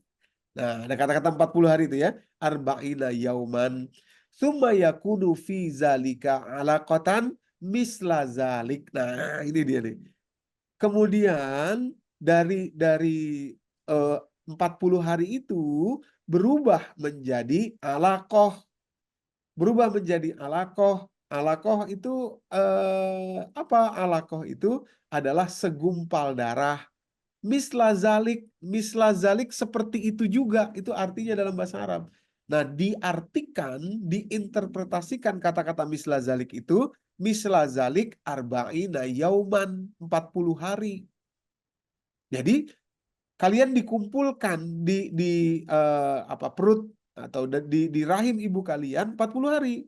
Lalu menjadi segumpal darah sedemikian juga. Sedemikian apa? Diinterpretasikan 40 hari juga. Jadi 40 tambah 40 sudah 80 nih, menjadi alaqoh gitu ya. Menjadi segumpal darah gitu ya. Eh, terus koma tuh ya di sini koma. Koma. Summa yakunu fi zalika mudghatan. Kemudian menjadi segumpal daging. Mudghatan misla zalik. Sedemikian juga. Sedemikian ini lagi-lagi diinterpretasikan 40 hari juga.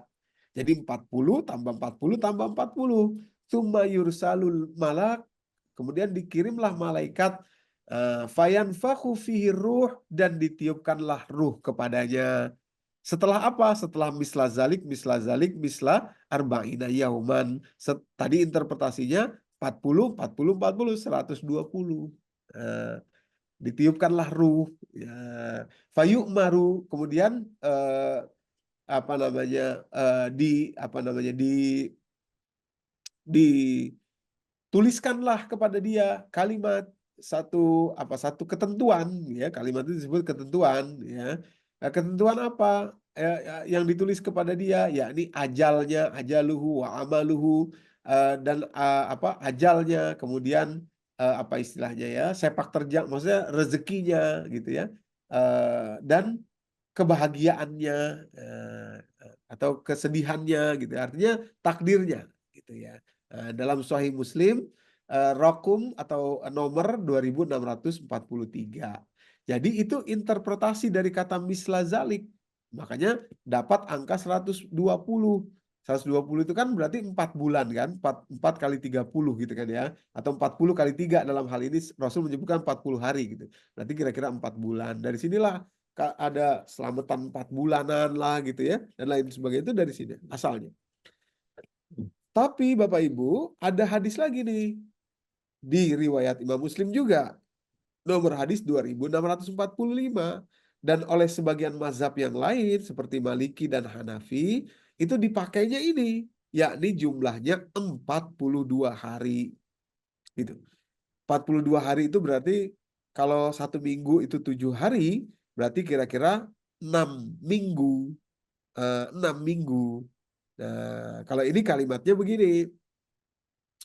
Eh, apa? Iza iza marrobil nutfah, apabila apa namanya nutfah, air mani ya, eh, tercampur, tercampur, eh, berapa lama? Yang disebut di sini kalimatnya itu sanatan wa arba'una lailah. Sanatan wa arba'una lailah, 42 malam. Nah, apabila air mani bercampur dengan apa? Tentu yang dimaksud dengan sel telur ya di rahim seorang perempuan selama 42 malam. Nah, selama 42 malam, koma, ini ada kalimatnya koma. Ba'atsallahu ilaiha malakun, maka Allah mengutus kepada janin atau jabang bayi yang tercampur ini malaikat ya. Kemudian malaikat itu ngapain? Faswaroha, kemudian membentuknya ya, apa namanya, membentuk rupanya, nah itu ya, bentuk rupanya, dan kemudian menciptakan wa khalaqas sam'aha wa basaraha, menciptakan pendengarannya, penglihatannya, kemudian kulitnya, wa juluduha, wa luhumuha, demikian pula daging dan tulangnya, wa izamaha, dan juga tulangnya. Tsumma qol, kemudian berkata malaikat ini kepada Allah, ya Rabbi uzkur am uzkur amma ansya'a, ya Allah, bagaimana dengan ini laki-laki unsa atau azkar atau laki-laki, ya, kira-kira begitu. Nah, maka Allah menentukan dia laki-laki atau perempuan. Nah, kemudian disitulah yang dimaksud sudah ditiupkan ruhnya karena sudah dikirim malaikat kepada dia. Bapak Ibu yang dirahmati Allah. 42 hari.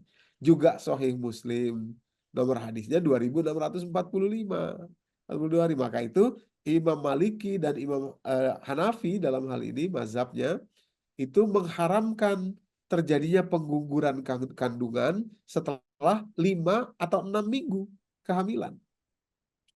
Karena di situ sudah menurut kedua mazhab ini sudah ada ruhnya.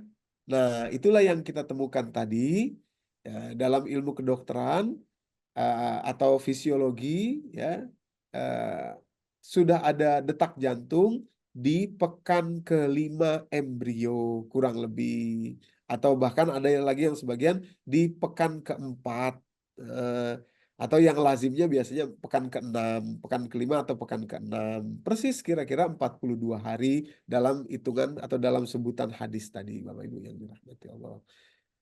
Nah, dari sini sebetulnya kita sedang diajari bahwa yang namanya ruh itu berasal dari Allah, sementara yang namanya janin itu berasal dari tanah. Nah, disinilah kemudian nanti ada pemisahan yang berujung kepada hawa dan nafs.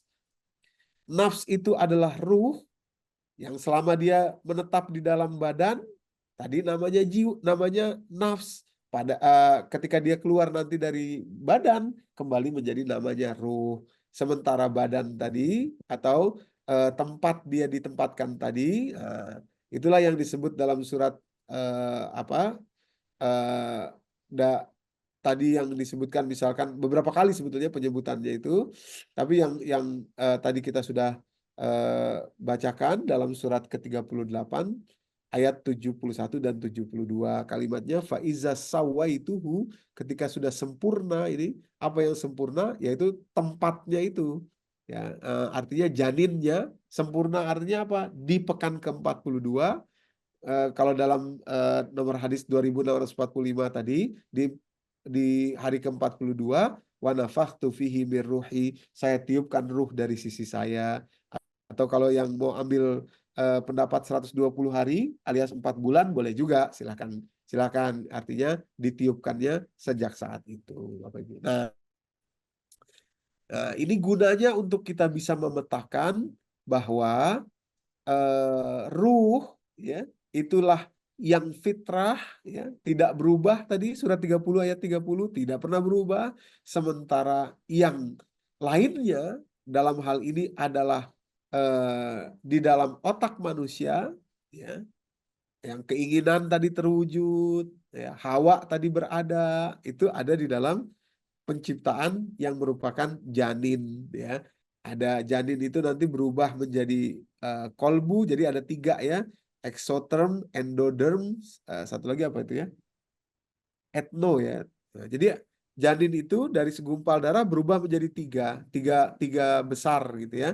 Ada yang menjadi syaraf otak, ya, dan semua syaraf tulang belakang dan lain sebagainya. Ada yang menjadi apa, skeleton atau apa namanya ini, tengkorak, ya, tengkorak dan lain sebagainya. Ada 3 pembagiannya. Nah, dari 3 itulah kemudian jantung, yang bertempat jantung adalah ruh, dan otak kita memiliki syarafnya tersendiri, Bapak Ibu. Nah, ujungnya saya ingin mengatakan bahwa Hawa itu tersimpan di otak, Bapak Ibu yang dirahmati Allah. Ya, tersimpan di otak manusia. Hawa, keinginan sesuai dengan apa? Sesuai dengan apa yang pernah dia alami. Itu, sesuai dengan apa yang pernah dia alami. Namanya memori, namanya trauma, ya, namanya apalagi apa, adverse childhood experiences, pengalaman masa kecil yang berat, ya, dan lain sebagainya, terkumpul di situ, terkumpul di otak itu. Itulah Hawa. Itulah yang keinginan personal tadi, berdasarkan apa namanya, pengalaman sepanjang hidup, tersimpan di memori. Gitu. Contoh saya, ya, selama dari masa kecil sampai dewasa seperti ini, saya dididik atau diajarkan oleh orang dewasa, orang tua saya, bahwa makanan yang enak itu adalah yang asin, asam, dan pedas. Itu yang enak menurut menurut saya, menurut otak saya, menurut pengalaman saya, menurut memori saya yang ada di kepala. Nah, kalau saya ikuti itu, ya, saya tidak ikuti ruh saya, ruh yang tadi itu yang tidak ada perubahan tadi, maka ada kemungkinan saya tidak bisa bersyukur kalau dihadapkan kepada makanan yang tidak sesuai dengan memori saya. Misalkan istri saya orang Jawa, misalkan. Orang Jawa sukanya makannya manis, legit gitu, ya. Gurih gitu, manis, gurih gitu. Nah, itu kan nggak sama tuh, nggak cocok sama sama pengalaman, sama memori yang tersimpan di kepala saya, di otak saya. Nah, jadi begitu juga dia, istri saya, kalau kalau di dibenturkan nggak akan sama gitu. Nah, jadi ada kemungkinan seseorang tidak bisa mensyukuri nanti karena hal itu. Akhirnya lama kelamaan timbullah tadi penyakit jiwa atau penyakit hati tadi, yang ria, sombong, apalagi takabur, dendam, pelit, dan lain sebagainya, itu berasal dari ketika kita tidak bisa mengelola memori yang ada di dalam diri kita berdasarkan apa yang selama ini terjadi. Oke, Bapak Ibu, saya cepat ya. Dari sini saya ingin menyampaikan bahwa memang eh, otak kita, ya, sebagai sebagai tempatnya Hawa, keinginan tadi itu harus dipimpin oleh ruh kita. Nah, karena kalau tidak, memang sejak awal dia menyimpan apa, menyimpan apa, memori yang akan berdampak kepada eh, penyakit, ya, di dalam nafs atau di dalam jiwa kita. Seperti misalkan penelitian yang dilakukan oleh Dr. Vincent Felitti ini, ya di tahun 85 sampai sekarang dia penelitian ini dipakai oleh WHO, Bapak Ibu ya. Apa yang diteliti? Yakni trauma masa kecil. Adverse childhood experiences atau pengalaman masa kecil yang berat. Diteliti oleh Dr. Vincent Felitti dan rekannya Robert Anda sebanyak 17.000 pasien. Pengen tahu pasien itu kenapa kok bisa sakit? Gimana caranya supaya dia nggak sakit? Nah, kira-kira begitu. Dari penelitian itu terungkap ada 10 item yang merupakan adverse childhood experiences, pengalaman masa kecil yang berat yang akan berdampak nanti kepada memori seseorang. Berdampak juga kepada behaviornya, perilakunya. Justru inilah yang sedang kita coba buka agar kita bisa memperbaiki apa yang tadi menurut kita ada sesuatu persoalan ya, seperti penyakit-penyakit hati yang tadi sudah kita sebutkan.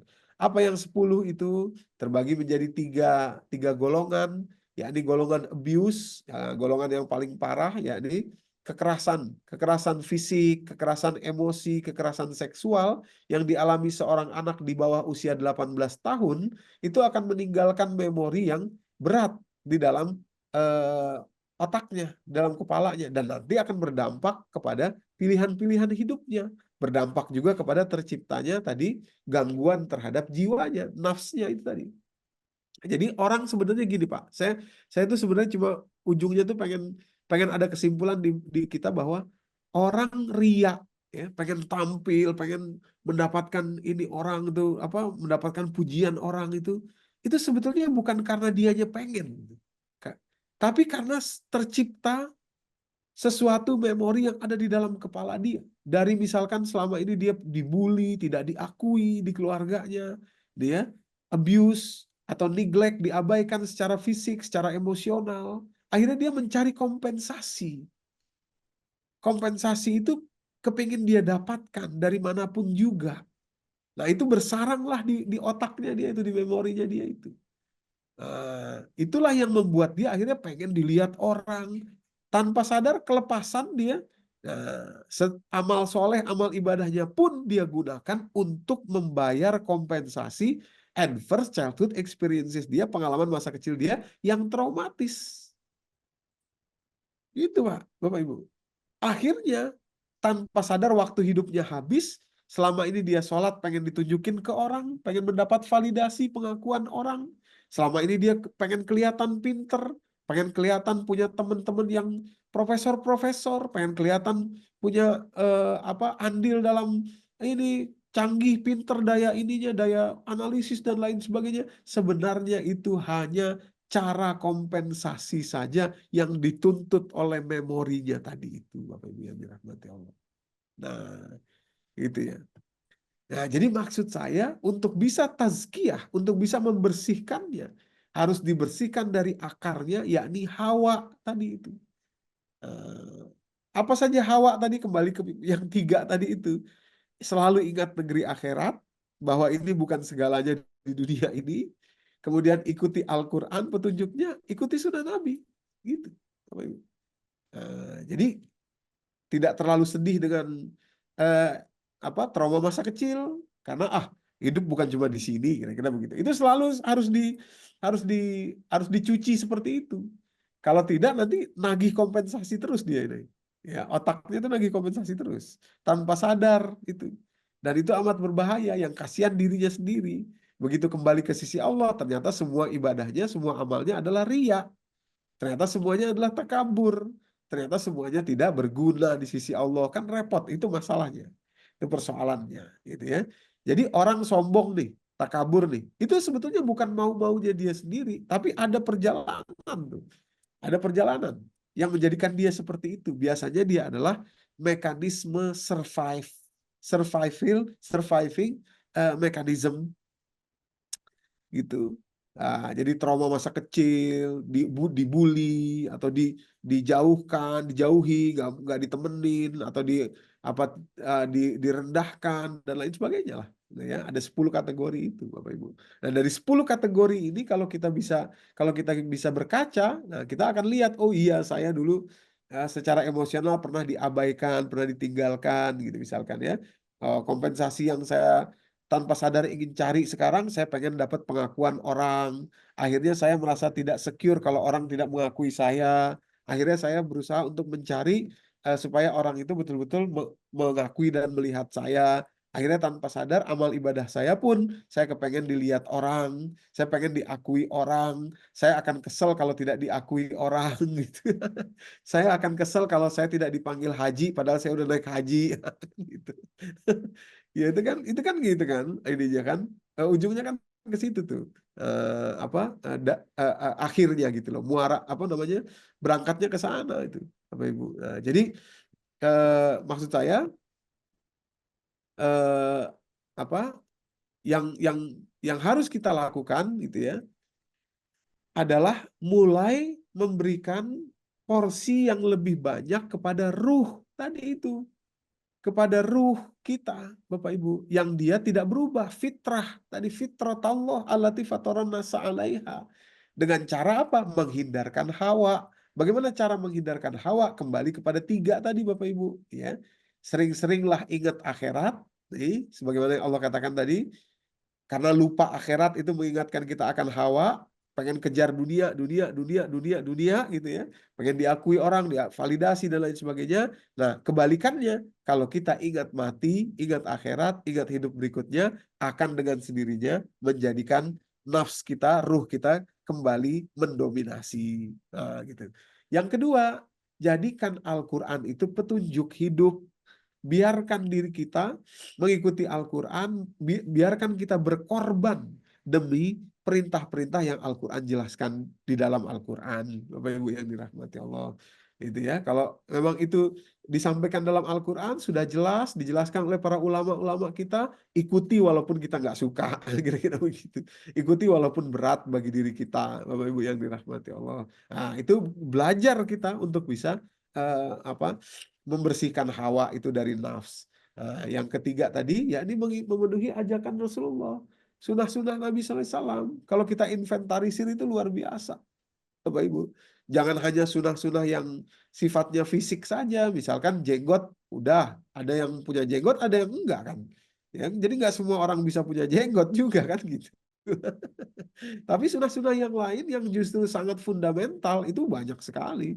Tadi menjadi orang yang baik, paling baik, khairukum khairuhu li ahli, misalkan sebaik-baik kalian adalah yang paling baik pada keluarganya.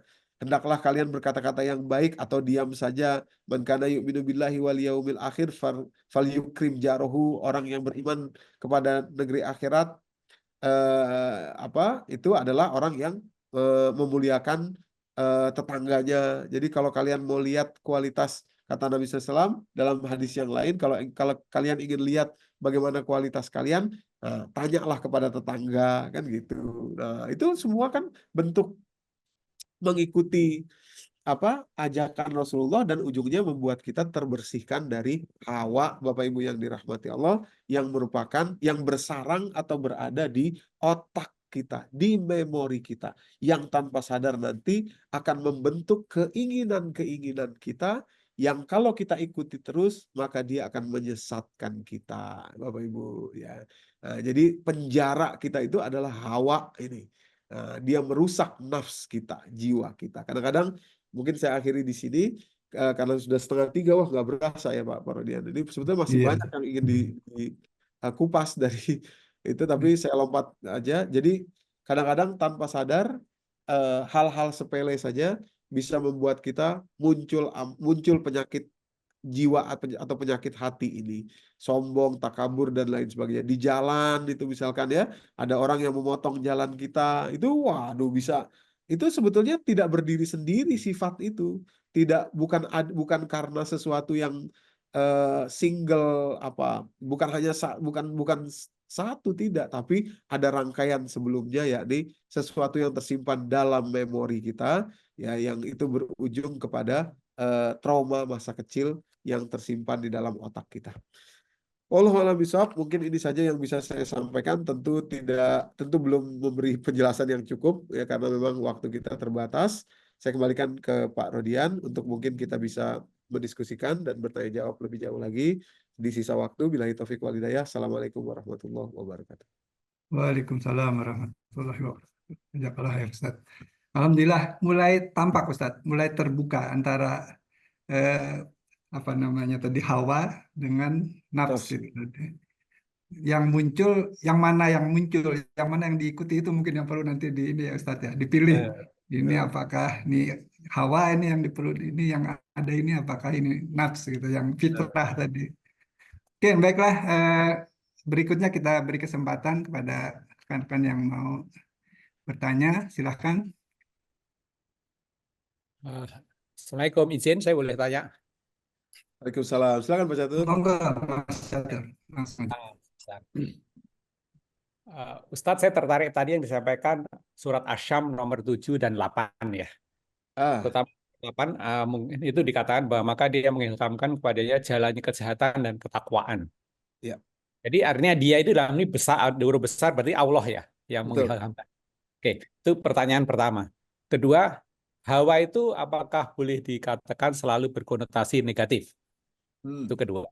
Kemudian ketiga, hawa itu munculnya dari mana? Tadi kan tidak ada nafsu apa namanya roh kemudian masuk badan jadi nafsu. Nah, kira-kira hawa itu muncul dari kemudian yang keempat ini katakan Pak. Hmm. Eh, kita eh, mungkin ya paham lah bahwa ini boleh dan ini tidak boleh.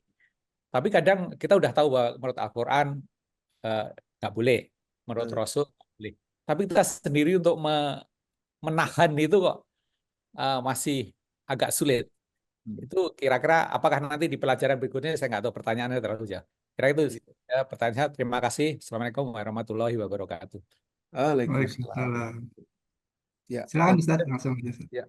Terima kasih Pak Catur yang bertanya dan Pak Rudian. Jadi yang pertama, eh, apa fa'alhamaha fujuraha wa taqwaha. Allah ilhamkan ya apa namanya kepada nafs tadi itu fujur dan takwanya. Fujur dan takwa itu adalah takwanya adalah ruh yang berasal dari sisi Allah tadi, selalu dia akan baik. Nah, fujur adalah hawa. Nah, ini menjawab pertanyaan Pak Catur yang ketiga tadi ya, poin ketiga. Hawa memang selalu mengajak kepada sesuatu yang ujungnya tidak baik. Ujungnya ya, Hmm. ujungnya tidak baik. Hmm. Egois dia. Dia pengen survive sendiri. Nah, itu selalu begitu dia hawa itu. Dia selalu pengen selalu kurang, ingin merasa ingin selalu lebih gitu. Dia selalu mementingkan diri sendiri, tadi sudah ya egois. Pokoknya selalu, karena apa? Karena dia berasal dari survival di dunia ini. Bayangkan, kita berasal dari dua yang bertentangan nih Pak Catur dan Bapak Ibu. Hawa kita itu karena ada jadi otak gitu ya, itu berasal dari tanah. Otomatis dia tidak mau kemana-mana, maunya di tanah ini terus, di sini terus, di dunia ini. Sementara ruh berasal dari sisi Allah, kampung halamannya di sisi Allah. Kita itu yang mana? Lah tergantung yang kita ikuti yang mana sekarang gitu. Karena kita sekarang berisi dua kan, berisi dua.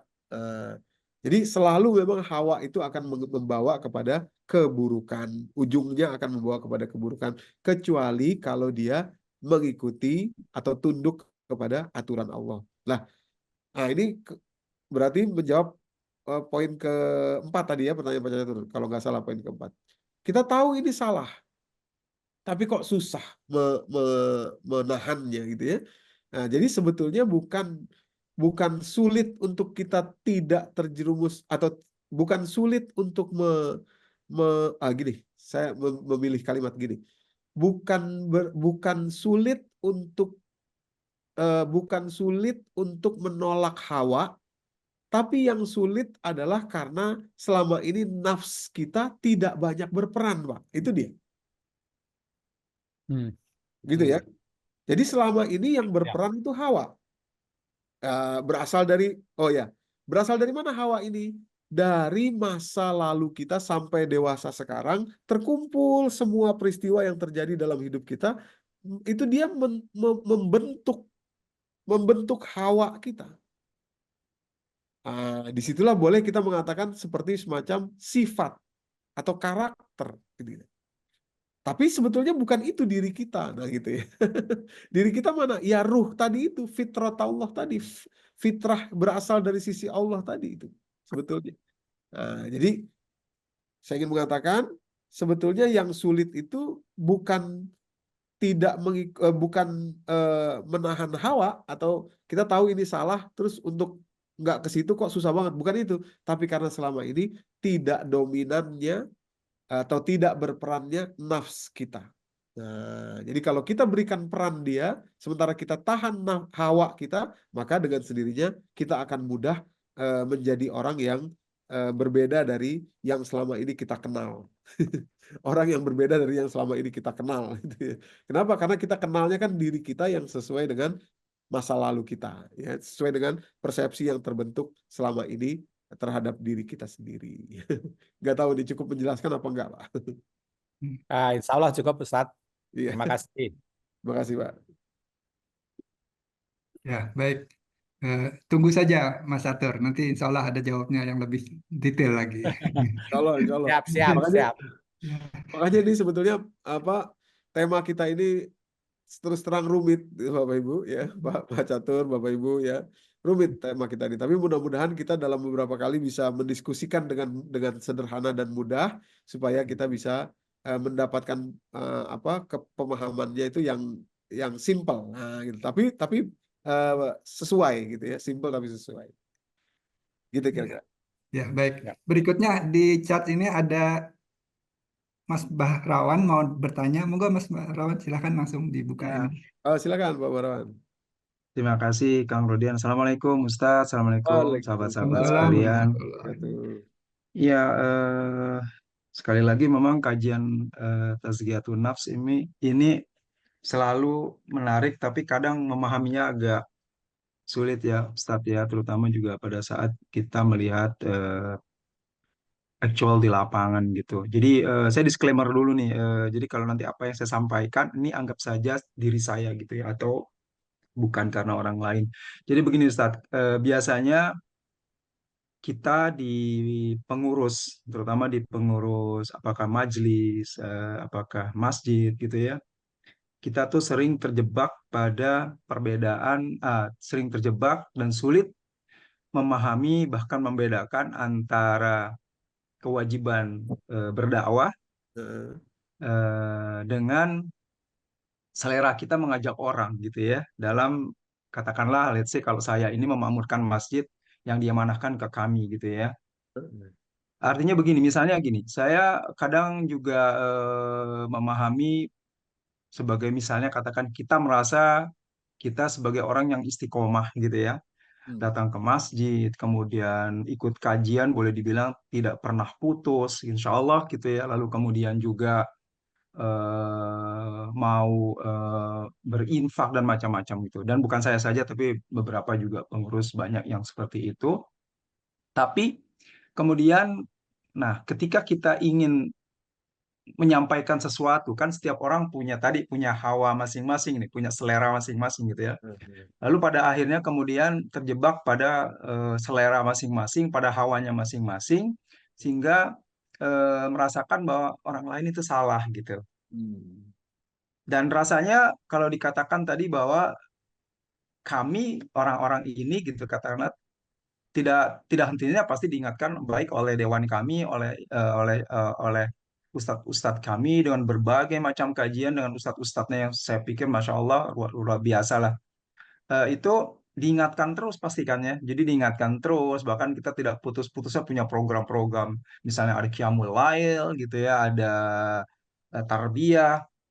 Tapi selalu ini akan menjadi tadi yang saya katakan dalam tanda kutip terjebak. Nah, yang kadang saya sendiri agak bingung nih gimana ya mengingatkannya lagi pada diri kita maupun pada teman-teman kita gitu loh. Nah, ya itu sih Sat. Iya.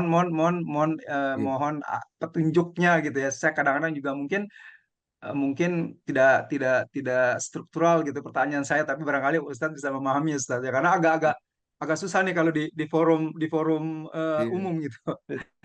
Demikian Ustadz Kang Rodian, jazakallah khair. Oh, iya. Ya, Makasih. silakan Ustaz. Ya, terima kasih Pak Barawan. Ya, ini Pak Barawan setengah curhat juga nih ya. Ini fenomena yang di semua tempat saya pikir ada ya, terjadi di semua tempat. Maka itu mungkin kita buka surat ke-22, surat Al-Hajj ayat ke-52. Nah, mohon bantuan mungkin Pak Rodian atau mungkin Pak Bahrawan mau membacakan surat Belum. ke-22 Al-Hajj ayat 52.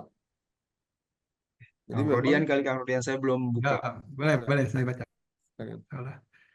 Al-Hajj ayat ini surat ke-22 ayat ke-52. Ya. Dan kami tidak mengutus seorang rasul dan tidak seorang nabi sebelum kamu, melainkan bila dia menginginkan itu. Tetapi Allah menghilangkan apa yang dimasukkan setan itu, dan Allah akan menguatkan ayat-ayatnya, dan Allah Maha Bijaksana. Nah, oke, jadi dalam redaksi Arabnya, terima kasih Pak Rodian. Wa ma arsalna min qablika mir rasulin wala nabiyyin, dan tidaklah kami utus sebelum engkau, maksudnya sebelum Nabi Muhammad ya, seorang rasul atau seorang nabi, illa kecuali semuanya pasti iza tamanna, ketika dia punya angan-angan, si nabi ini, nabi dan rasul ini angan-angan, tamanna alqas syaitanu fi umniyatih, masuklah setan dalam angan-angannya itu. Jadi maksud saya begini, jangankan kita, manusia biasa, nabi saja ketika punya angan-angan individu, artinya Hawa tadi itu ya, Hawa tadi itu masuk setan di situ.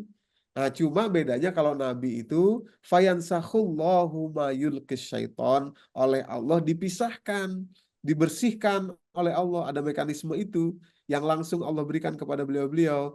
Terbersihkanlah dari setannya, dari anunya setan tadi, bisikan setan tadi, yang tinggal adalah ayat-ayat Allah kepada beliau-beliau itu. Nah, kita bukan nabi, kita harus melakukan itu dengan manual istilahnya kalau beliau-beliau otomatis gitu ya, kira-kira begitu.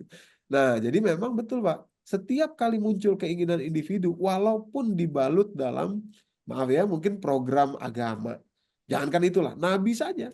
Begitu dia beliau ada keinginan tersendiri, keinginan personal sendiri, tamanna. Nah, di situ setan mendomplengi gitu, menumpangi gitu. Padahal awalnya adalah suatu yang benar. Maka itu penting bagi kita, caranya salah satunya Pak Bahrawan dan Bapak Ibu yang dirahmati Allah, setelah kita belajar ini, begitu ada keinginan, nah ini yang dilakukan, yang diajarkan guru saya kepada saya. Begitu ada keinginan, kita buru-buru melepaskan keinginan ini dalam artian la haula wala quwata illa bika ya Rob. Walaupun tetap kita jalankan, tapi sudah kita treatment dulu dia. Sudah kita treatment dulu. Keinginan, wah, saya kepengen nanti program ini berhasil. Nah, itu tuh langsung kita treatment. La haula wala quwata illa bika. Ya la haula wala quwata illa bika ya Rob. La haula wala quwata illa bika. Treatment begitu. Nah, nanti begitu juga ada keinginan, oh saya pengen anak saya menjadi uh, orang yang soleh misalnya. Itu kan bagus keinginan itu. Tapi langsung di treatment. Supaya apa? Supaya tidak sempat masuk setan. Kalau setan sempat masuk, padahal ini adalah cita-cita besar, begitu anak kita misalkan hafal sekian juz, lalu kita ngomonglah ke orang, Alhamdulillah anak saya, ya berkat doanya lah, Alhamdulillah sudah sekian juz, bla bla bla. Muncul rasa sombong, rusak. Rusak Bapak Ibu. Padahal tadi itu harapan besar kita kan, cita-cita besar kita itu. Tapi oleh setan dirusak dengan cara didomplengi atau ditumpangi keinginan kita tadi itu. Hawa tadi itu. Ini memang ini akar persoalan itu di situ. Nah, jadi penting bagi kita dimanapun, apalagi bukan dimanapun ya, apalagi kita di lingkungan yang memang beramal soleh itu udah beneran kelihatan nih. Ya, misalkan menservis umat, memberikan tarbiyah kepada umat dan lain sebagainya. Wah, itu betul-betul harus ada sering-sering la haula wala quwata illa bika. Di treatment dengan begitu. Nah, saya boleh curhat juga tadi Pak Bahrawan kan curhat nih. Saya curhat juga nih. Di di kegiatan seperti yang saya lakukan Bapak Ibu, aduh, Masya Allah, ceramah, memberikan ini gitu kepada umat dan lain sebagainya itu, wah itu peluang tergelincirnya tuh hampir tiap detik, hampir setiap saat. Nah, jadi memang bahaya, nanti kosong, zong, gitu ya, zong isinya gitu. Padahal kelihatannya udah keren gitu ya, tapi zong. Kenapa? Karena di dalam hati kita tidak kita treatment keinginan tadi, didomplengi, ditumpangi oleh setan. Nah, jadi saya pikir ya masing-masing kita membersihkanlah di tempat kita masing-masing, di area kita masing-masing di lapangan aktivitas atau berkarya kita masing-masing. Jangan sampai nanti setelah pulang ke negeri akhirat rupanya semuanya kosong. Ya sayang sekali. Demikian kira-kira, Pak. Jazakallah Baik, khair Ustaz. terima kasih Ustaz. Masih Ya, ada waktu 10 menit ya Ustaz ya. silakan. Ya, baik. Ini ada ini juga permintaan juga mau bertanya, Mas Tri Adi, mau nggak Mas Tri? Mas Adi. Jazakallah khair. Terima kasih. Assalamualaikum Ustaz. Waalaikumsalam warahmatullahi wabarakatuh. Silakan Pak Adi. Ya, saya mau bertanya tapi satu sudah sebetulnya terjawab, yaitu bahwasanya andaikan kita semua ini ya lahir fitrah dan terjaga fitrahnya, oke, Ya. maka dalam pemahaman dari kuliah ini tadi, apa taklim tadi, kita bisa terbebas dari penyakit-penyakit hati. Iya. Tapi kenyataannya seperti yang kemudian diceritakan Ustadz, bahwa kita ini selalu hidup bersamaan dengan syaitan. Karena syaitan juga diciptakan Allah untuk menguji kita. Dan disitulah sebetulnya kemudian kita bisa terkena penyakit hati. Jadi menurut saya kok ditambah ya Ustaz ya, bukan hanya karena pengalaman masa lalu, ya, pengalaman masa lalu bersih pun kita masih akan bisa kena penyakit hati selama kita masih hidup bersama syaitan, dan itu tidak bisa dihindari, gitu ya. Itu yang pertama, Ustaz. Ya. Kemudian yang kedua terkait kelanjutan juga dari saudaraku Bahrawan tadi, kita seringkali juga mendapatkan semangat ya, bahwa sebaik-baik di antara kalian adalah yang amar ma'ruf nahi mungkar, bahkan ada ayat. Nah, ketika kita melakukan amar ma'ruf nahi mungkar, sebetulnya outward itu adalah menilai yang di luar. Selalu amar ma'ruf ya menyampaikan kebaikan, dan nahi mungkar mencegah keburukan. Tapi disitulah ujian terbesar tadi mungkin yang istilahnya didomplengi syaitan. Demikian sehingga orang cenderung tidak akan melakukan perintah tersebut karena ya takut dinyatakan dengan banyak hal. Padahal itu dakwah yang kewajiban per orang selama kita hidup kan ya, Pak ya. Hanya dengan satu ayat yang tahu kita bisa menyampaikan meskipun dengan satu ayat. Mungkin itu mohon ditanggapi. Terima Baik. kasih. Ya, terima kasih Silakan Pak Ustaz. Adi.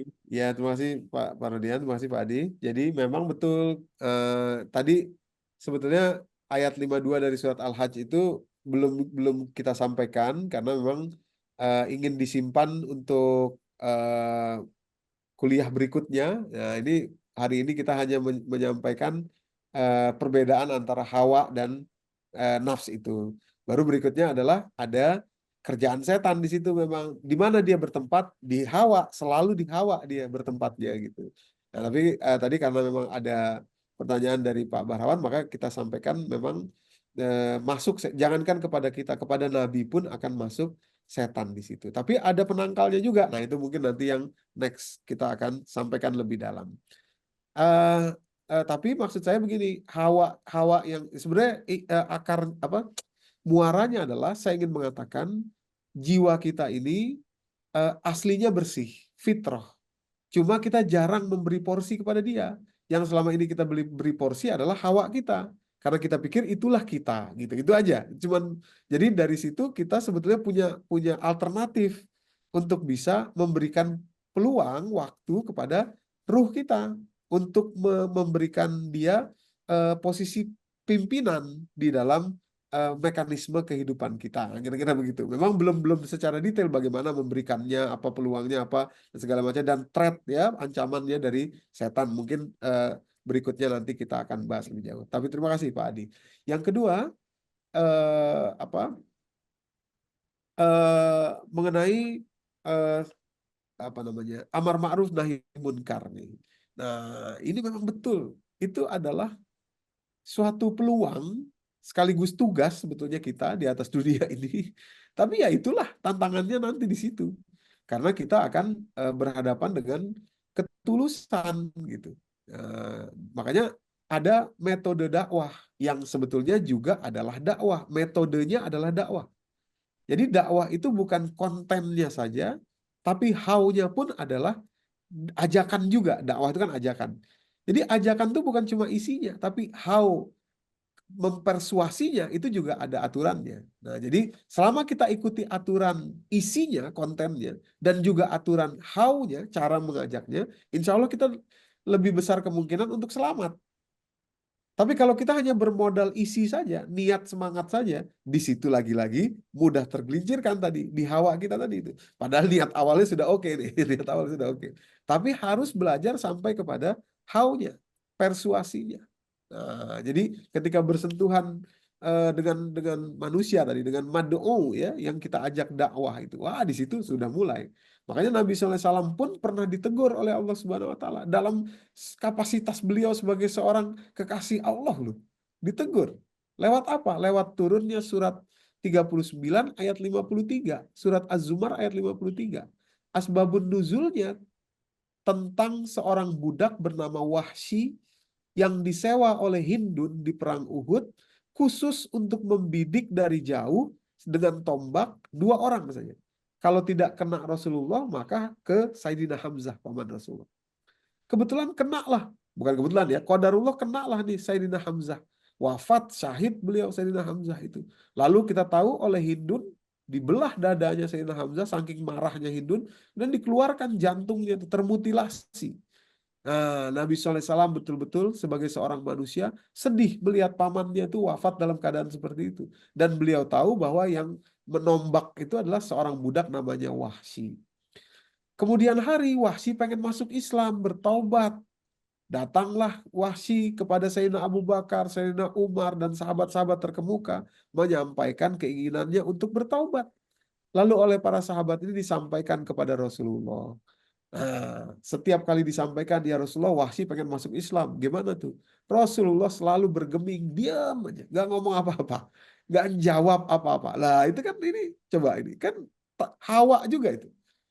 Anunya ya, sebagai manusianya beliau. Maka tadi beliau katakan dikatakan Allah dalam surat ke-18 tadi ayat terakhir tadi surat Al-Kahf, qul innama ana basyarun mislukum.